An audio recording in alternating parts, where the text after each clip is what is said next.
Hi guys, welcome to our channel. ఇద్దరు కళ్యాణ్లతో Ritu Chowdary romance. ఇప్పటి వరకు మన తెలుగులో 8 బిగ్ బాస్ సీజన్స్ జరిగాయి. ఈ 8 సీజన్స్లోనూ మనం లవ్ స్టోరీస్ చూసాం.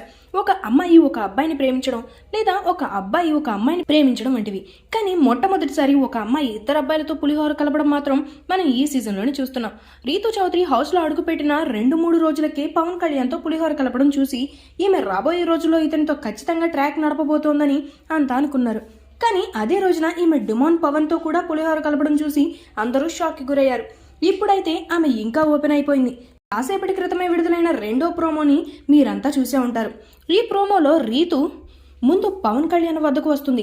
నువ్వేం చేసినా నిన్నే చూడాలనిపిస్తుంది, నువ్వు తిడితే తిట్టించుకోవాలనిపిస్తుంది, నువ్వు నవ్వితే కలిసి నవ్వాలనిపిస్తుంది అని అంటుంది. ఇది సినిమా డైలాగ్స్ లాగా అనిపిస్తున్నాయి, స్కిట్ వేస్తున్నారేమో అని అనుకుంటే పొరపాటి. ఇది జరిగిన తర్వాత పవన్ కళ్యాణ్ తనుజ వద్దకు వెళితే ఆమె కూడా అడుగుతుంది, ఏంటి మీ ఇద్దరి మధ్య నడుస్తున్న కథ అని. అందుకు ఆయన సిగ్గుపడటం, రీతు చౌదరి లవర్ అలిగినట్టు అలగటం వంటివి మనం ప్రోమోలో చూడొచ్చు.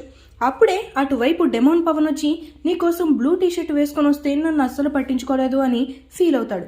అప్పుడు రీతు చౌదరి ఆయనకు ప్రేమగా ముద్దలు కలిపి నోట్లో అన్నం పెడుతుంది. ఇది చూసిన ఇమాన్యుయల్, మేమే నీకు తినిపిస్తూ ఉంటాం, నువ్వు ఒకరికి తినిపించడం మొదటిసారి చూస్తున్నామని అంటాడు. ఈ ట్రాక్ మొత్తం చూస్తుంటే డీజే టిల్లు రాధిక క్యారెక్టర్ గుర్తొస్తోంది. ప్రోమోలో కూడా ఆ మ్యూజిక్నే వేస్తారు.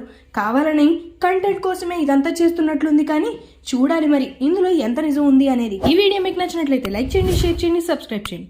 Thanks for watching.